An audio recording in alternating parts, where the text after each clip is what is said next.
Je propose ici de vous faire une introduction à la programmation orientée objet. C'est une technique de programmation un petit peu différente que ce que nous avons vu jusqu'ici. Au lieu de travailler avec des fonctions, nous allons maintenant travailler avec des classes et des objets. Le but est de rendre notre code plus facile à faire évoluer dans la durée.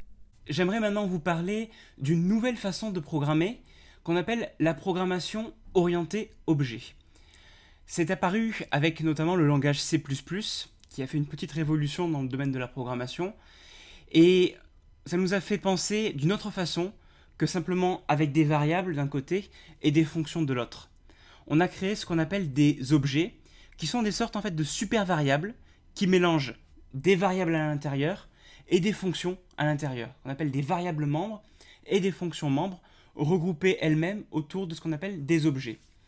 Alors, on n'est pas obligé de faire de la programmation orientée objet, mais c'est aujourd'hui recommandé pour avoir un code plus facile à faire évoluer. Alors, pourquoi faire de la programmation orientée objet? Eh bien parce que notre code, très rapidement, finit par ressembler à une espèce d'expérience de savant fou. On a des tonnes de lignes de code et on ne sait plus très bien à quoi elles servent. Et quand on finit par lire le code de quelqu'un d'autre, des fois, on est encore plus vite perdu. Donc, quand vous voyez un code pour la première fois qui n'est pas de vous, ça ressemble un peu à ça. Et vous vous demandez, mais qu'est-ce que ça fait? Alors, il y a une variable qui passe par ici, ça appelle une fonction, qui renvoie une autre variable. Bref, ça peut vite devenir très compliqué, surtout sur un gros code. Le principe de la programmation orientée objet, ça va être, en quelque sorte, d'encapsuler tout ça dans une espèce de boîte noire.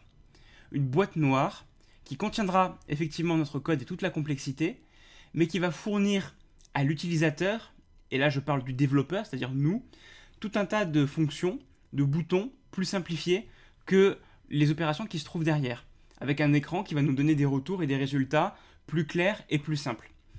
Le principe est donc, en quelque sorte, de masquer la complexité derrière le code et de donner des outils très simples pour le programmeur qui arrive derrière pour effectuer les actions qui se trouvent derrière.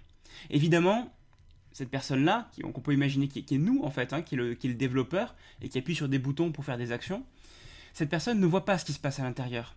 Dans la réalité, le cube est complètement opaque et ça, ce cube, c'est ce qu'on appellerait notre objet qui fournit des fonctions pour manipuler le contenu de l'objet. Si on veut créer un objet en PHP, il va d'abord falloir créer ce qu'on appelle une classe. La classe, c'est un petit peu le plan d'architecte qui explique comment ensuite créer des objets à partir de ce plan.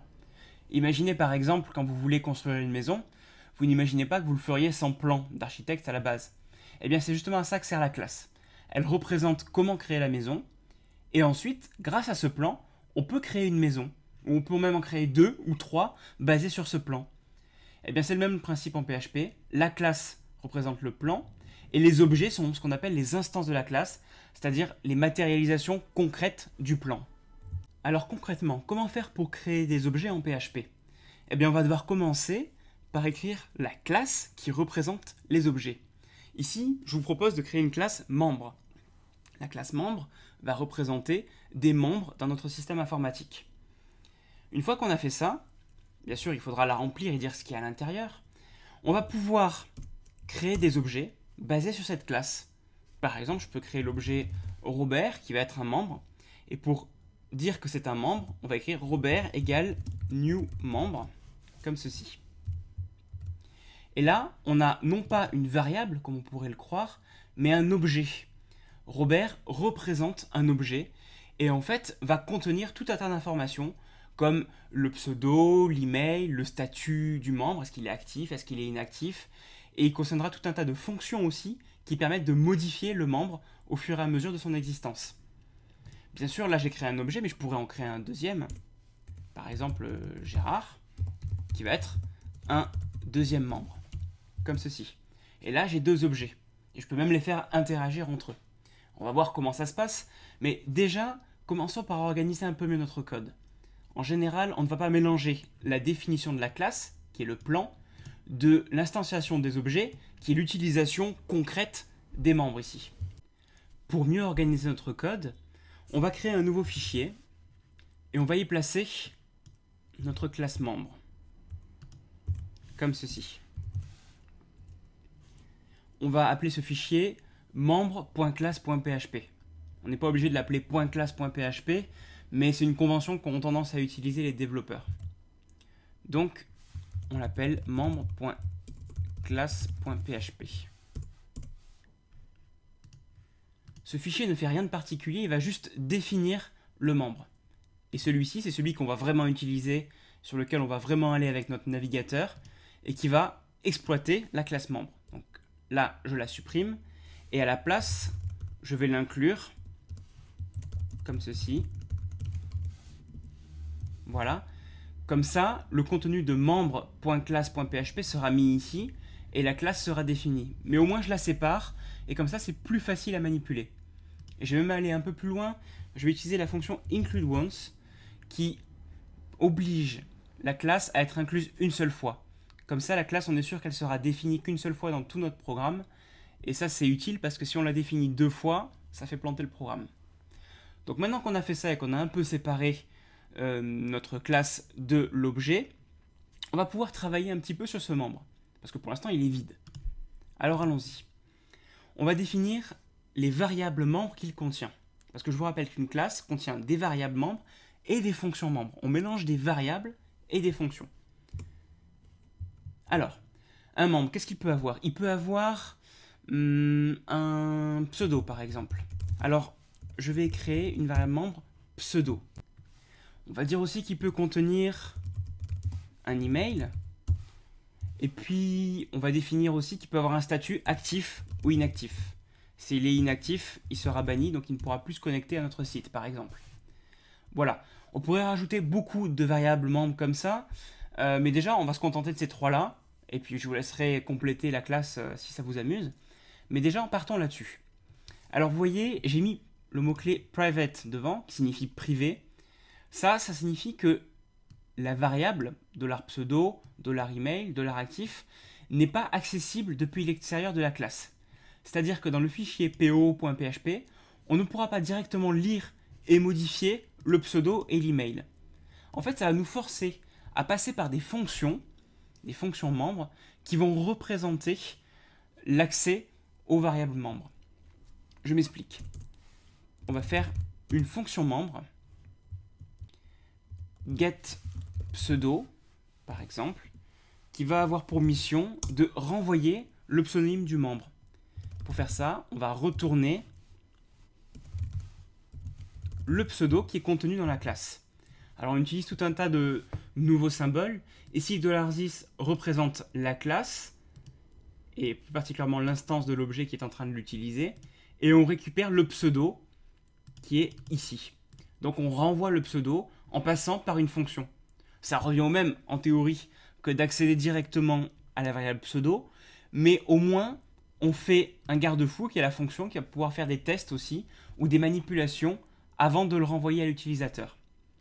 Et puis si on veut modifier le pseudo, on pourrait aussi faire une fonction, ah oui j'ai oublié le mot-clé function, qui est très important, c'est une fonction, setPseudo, comme ceci, qui elle va modifier le pseudo en fonction du pseudo qu'on lui envoie.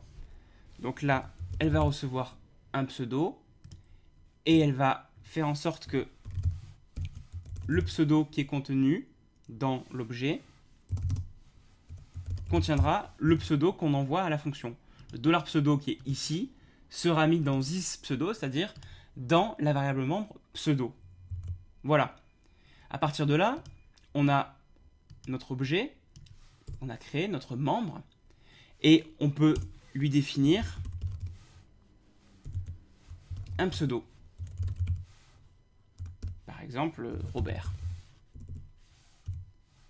Comme ça, on vient d'écrire le pseudo Robert dans l'objet membre qui est représenté par cet objet-là, $Robert. Et ensuite, si je veux l'afficher, je peux très bien faire echo $Robert getPseudo, comme ceci. Alors, on peut déjà voir ce que ça donne.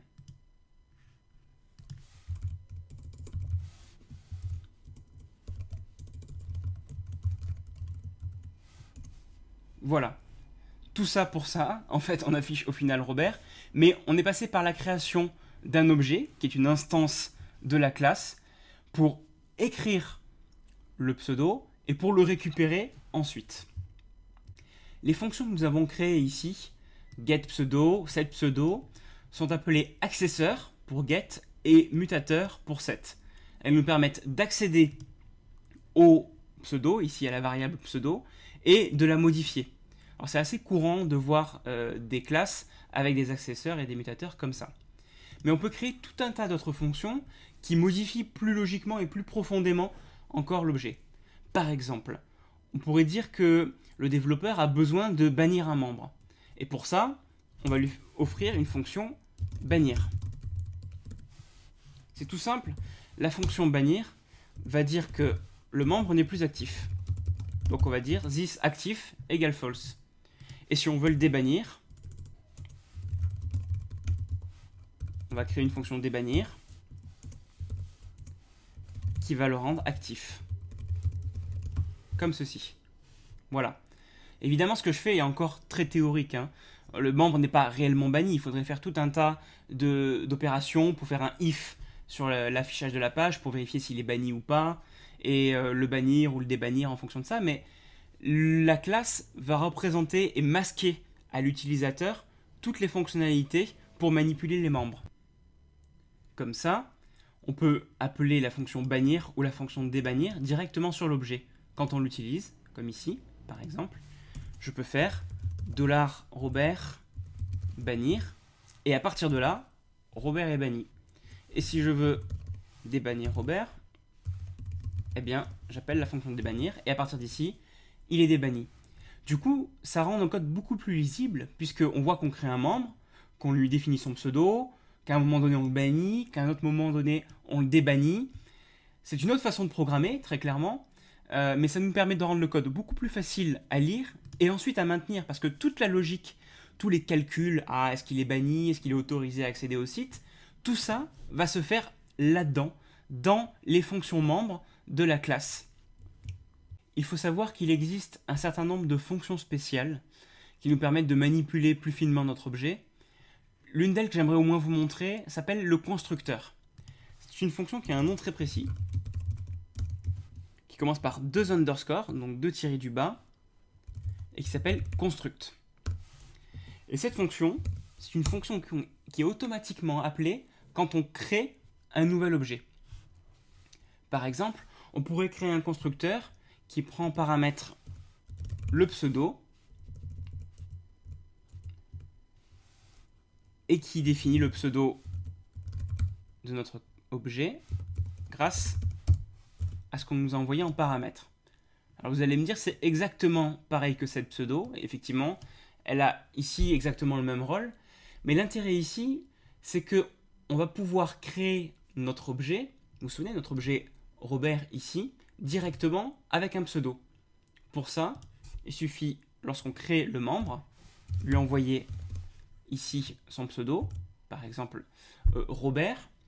Et là, quand on fait ça, ça appelle le constructeur. Donc ça envoie ce paramètre ici, en pseudo. Et du coup, le membre est automatiquement initialisé avec le bon pseudo. Et on pourrait envoyer d'autres paramètres, évidemment, si on voulait initialiser en plus l'email. On pourrait d'ailleurs dire par défaut que le membre est actif. Parce qu'on va dire qu'un membre qu'on vient de créer est forcément actif au départ. On ne va pas le bannir du premier coup quand même, le pauvre. Donc, actif égale true, comme ça, le membre est directement actif. Alors, on peut essayer. On peut l'appeler Robert au début, afficher son pseudo, et ensuite changer son pseudo pour, je sais pas, s'il a envie de changer de nom, il a envie de s'appeler Gérard, comme ça, voilà. Il s'appelle au départ Robert dans le constructeur. Du coup, quand on fait get pseudo, à ce moment-là, il s'appelle bien Robert. Ensuite, on change son pseudo, on l'appelle Gérard. Et là, eh bien, du coup, si on fait get pseudo, eh bien, il s'appellera Gérard. Donc, on va avoir d'affilée Robert et Gérard qui devraient s'afficher sur notre écran. Voilà. Bon, c'est pas forcément très joli parce que j'ai pas fait de retour à la ligne, mais vous avez compris le principe. Ça s'exécute dans l'ordre et ça nous permet, avec tous ces appels de fonctions, de modifier au fur et à mesure l'objet. Il a vraiment un cycle de vie. On le crée, on y accède, on le modifie, on le manipule, on le bannit, on le débannit, bref, on peut tout faire. Et c'est nous qui créons ce concept d'objet en écrivant la classe qui est constitué là de variables membres, qu'on met privées pour ne pas pouvoir y accéder immédiatement, et de fonctions membres qui, elles, seront en général publiques et qui nous permettent de manipuler en général le contenu des variables membres. Alors ce que je viens de vous faire là est vraiment une introduction très simple, très basique à la programmation orientée objet. En fait, c'est beaucoup plus riche, beaucoup plus complexe que ça, mais dans une seule vidéo comme ça, je ne pourrais pas forcément tout vous présenter. Mais au moins, vous avez les principes de base de la programmation orientée objet.